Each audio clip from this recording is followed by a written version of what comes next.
Que chita é essa? Com cara de festa de interior ou brincadeira de criança, a chita possui ancestrais ilustres. Surgiu na Índia medieval e conquistou europeus, num domínio invertido à colonização.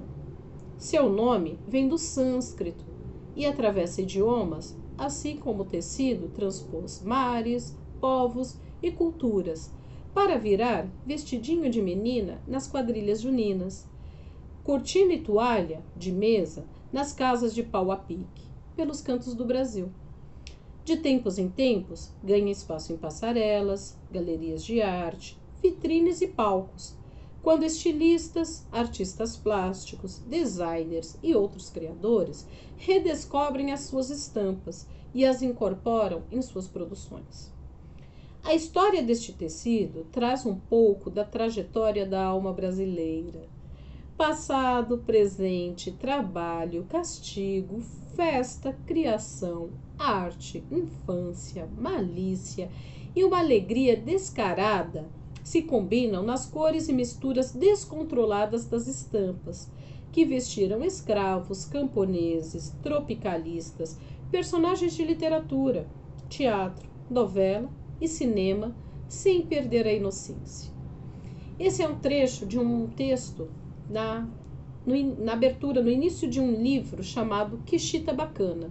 Aqui não menciona o autor, eu acredito que seja da Renata Melão, que é a autora do livro. Este é o livro. Aqui são a foto de vários rolos de chita. E eu encontrei este livro num sebo. Sebos são aquelas lojas que vendem livros usados, discos usados, coisas usadas. Geralmente livros e discos. E eu gosto muito de ir no sebo porque eu gosto de encontrar livros raros, livros antigos. E um dia, fuçando lá num dos sebos, eu encontrei este livro. E eu fiquei encantada pela capa e pelo conteúdo que conta a história da chita. E a chita, apesar de ser um tecido muito usado aqui no Brasil, ela não nasceu aqui no Brasil. Ela nasceu na Índia, na época, há mais de 500 anos, na época do descobrimento do Brasil. Quando Vasco da Gama foi para a Índia e lá encontrou tecidos de algodão estampado. Ele levou esses tecidos para Portugal, que se espalharam pela Europa, Espanha, não muito, Itália, Holanda. De Portugal eles vieram para o Brasil e do Brasil para a África. Esta é a rota da chita, do tecido chita. Índia, Europa, Brasil e África. E por que do Brasil para a África? Porque a chita começou a ser utilizada como moeda de troca para o tráfico de escravos. Ela era trocada por negros que eram escravizados aqui no Brasil. Então, dessa forma, ela chegou na África. Começou Índia, Europa, Brasil. Brasil trocava os tecidos pelos negros que vinham nos navios negreiros e eram escravizados. A chita, ela é estampada com uma espécie de carimbo, onde os desenhos são carimbados sobre o algodão cru ou branco, que é o algodão alvejado. E a estampa da chita, ela precisa de um clima quente para se desenvolver, para ficar bem. Por isso a Índia e por isso ela se deu tão bem aqui no Brasil. Na Europa, na Índia, ela era chamada de chinte, que significa mancha ou pinta. Em Portugal, eles chamavam de tecido indiano ou pintado. Na Inglaterra, chamavam chints. E na Holanda, sits. Em sânscrito, que é a língua falada na Índia, ela era chamada de chitra, que significa matizado. Aqui nós temos a chita, chitinha e chitão, né, que são as variações da chita. E a chita, durante muitos anos, ela foi considerada como um tecido popular, um tecido barato. Só que ela começou a ser utilizada nas passarelas, em desfiles. Meados da década de 60, ela deixou de ser aquele pano pobre, a roupa de caipira, a roupa de brincar, tecido ordinário, como era chamado, para se tornar tecido para vestir modelos. As modelos usavam roupas estampadas de chita e chitão. A pioneira foi a estilista Zuzu Angel, que fez saias de chita, bordou camisetas com recorte de chita, e essas roupas fizeram um imenso sucesso nos Estados Unidos. Nos anos 60 também a chita fez parte do movimento hippie, e na década de 70, em 1975, ela foi eternizada por uma personagem de uma novela. Vocês sabem qual é essa personagem? Eu nasci assim, eu cresci assim, vou ser sempre assim, Gabriela. Eu não canto muito bem, né? Então, ela se tornou popular, conhecida, eternizada pela personagem Gabriela, da novela Gabriela, Cravo e Canela, escrita... Quem escreveu mesmo? Que eu esqueci. Peraí, Jorge Amado. Fugiu aqui o nome, olha só. E até tem um texto aqui no livro, que é um trecho da novela, do livro e da novela Gabriela, que eu vou ler para vocês. Gabriela se vestiu de chita em seu nascimento, pelas mãos do seu criador. Muitos anos antes de ser a personagem ser transportada das páginas do livro para a tela da TV. Foi o escritor que, sem querer, lançou a moda do tubinho de chita, ao qual a mulher brasileira aderiu com charme e prazer por mais de uma década. E o personagem Nassib, patrão da cozinheira Gabriela, quem escolhe essa roupa para ela quando vê sua beleza pela primeira vez, depois do banho em que a mulata se livrou da poeira que a cobria ao chegar a Ilhéus, fugida da seca do sertão da Bahia. Entrou de mansinho e a viu dormindo numa cadeira, os cabelos longos espalhados pelos ombros. Depois de lavados e penteados, tinham se transformado em cabeleira solta, negra, encaracolada. Vestia trapos mais limpos, certamente os das trouxas. Um rasgão na saia mostrava um pedaço da coxa, da perna, né? Cor de canela. Os seios subiam e desciam levemente ao ritmo do sono, o rosto sorridente. Meu Deus! Nassib ficou parado sem acreditar.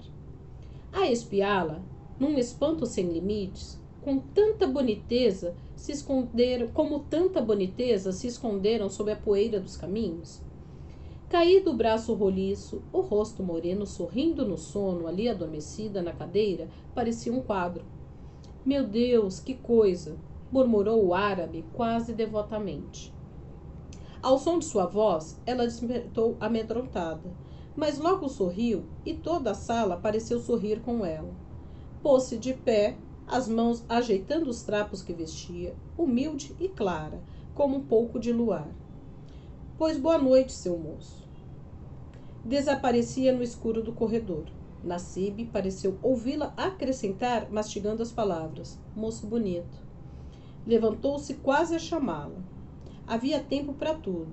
Nassib tirou o paletó, pendurou na cadeira, arrancou a camisa. O perfume ficara na sala, um perfume de cravo. No dia seguinte, compraria um vestido para ela, de chita, umas chinelas, também.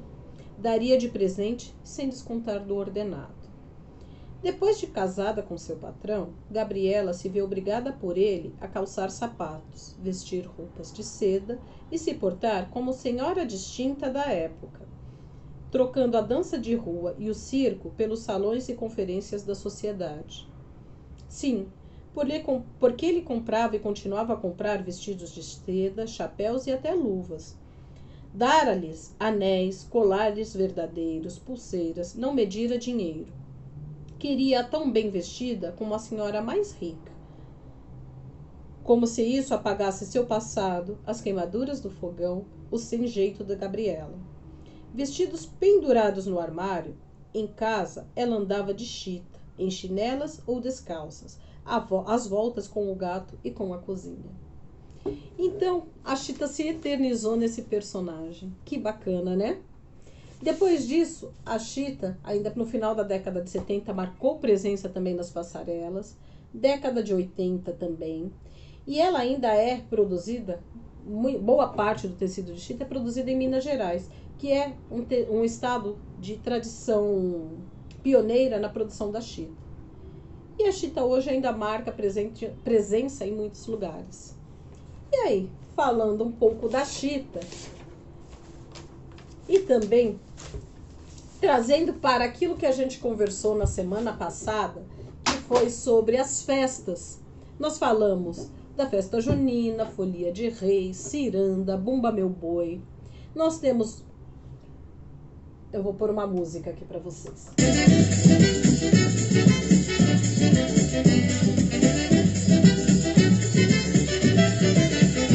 Dona Maria, que dança é essa que a gente dança só? Dona Maria, que dança é essa? É carimbó, é carimbó. Dona Maria, que dança é essa que a gente dança só? Dona Maria, que dança é essa? É carimbó, é carimbó. Braço pra cima, braço pra baixo, agora eu já sei como é que é. Só falta bater a mão, batendo também o pé. Só falta bater a mão, batendo também o pé. Dona Maria, que dança é essa que a gente... Essa música é um carimbó. E qual é a saia que é utilizada para dançar o carimbó? Uma saia de chita.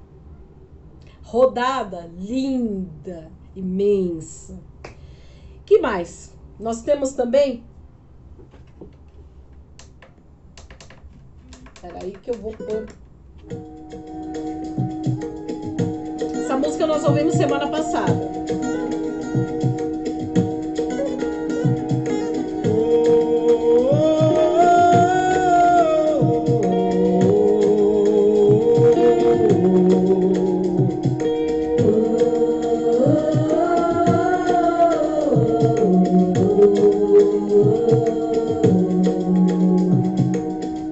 A rosa vermelha é do bem-querer, a rosa vermelha e branca é de amar até morrer. A rosa vermelha é do bem-querer, a rosa vermelha... Essa é uma ciranda. Lembra que nós falamos semana passada sobre a ciranda? A saia também dançada na ciranda é feita de chita. E agora mais uma música e uma dança tradicional brasileira que vocês vão saber qual é.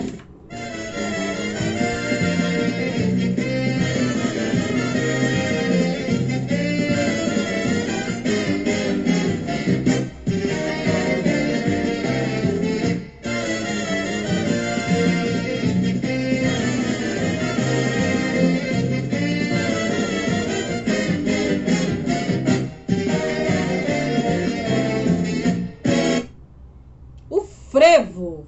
Frevo também. Qual é a roupa que é dançada? Qual o tecido que é utilizado na roupa do frevo? A chita. E ainda tem o guarda-chuvinha, coloridinho, todo coloridinho. Mas as sainhas, a camisa de quem dança é feita de chita. A chita, ela é utilizada, como a gente já falou, né? Em roupa do interior, para quem nasceu, cresceu no interior. Roupinha de festa junina, folia de reis, ciranda, frevo, carimbó, congada, coco, carnaval, bumba meu boi. É o tecido mais colorido na nossa terra brasileira. É o mais usado nos festejos. Ele colore e alegra as nossas festas. E aí agora eu quero ouvir de vocês sobre a chita. Vocês falaram um pouquinho antes, falaram sobre chita, chitão, chitinha. E agora trazendo as músicas, falando um pouquinho da história, da origem da chita, eu quero ouvir de vocês o que vocês acharam. Vocês imaginavam que a chita teria origem lá na Índia? Vocês imaginavam como é que ela chegou aqui no Brasil? Fale um pouquinho sobre o que vocês ouviram da história. E antes que eu finalize, eu tenho aqui, ó, alguns tecidos de chita. Olha, aqui é uma chitinha, toda floridinha. Lindinha, né? Nós temos aqui, olha esse. Eu sou apaixonada por esse. E esse aqui. Olha que lindo. Até combina com a minha roupa. Olha só. Posso até colocar. Fazer um detalhezinho. E... a semana passada eu mostrei pra vocês a cortina de chita que eu fiz, que é a que eu tô costurando no primeiro vídeo, né? Já mandei a foto pra vocês. E agora eu quero que vocês falem um pouquinho mais sobre o que vocês ouviram, sobre a história, o que vocês acharam. E me falem que vocês gostariam hoje de fazer com um tecido de chita? Se vocês tivessem agora um tecido de chita na mão, o que vocês fariam? E aí daqui a pouquinho a gente conversa, tá bom? Beijos, até daqui a pouco.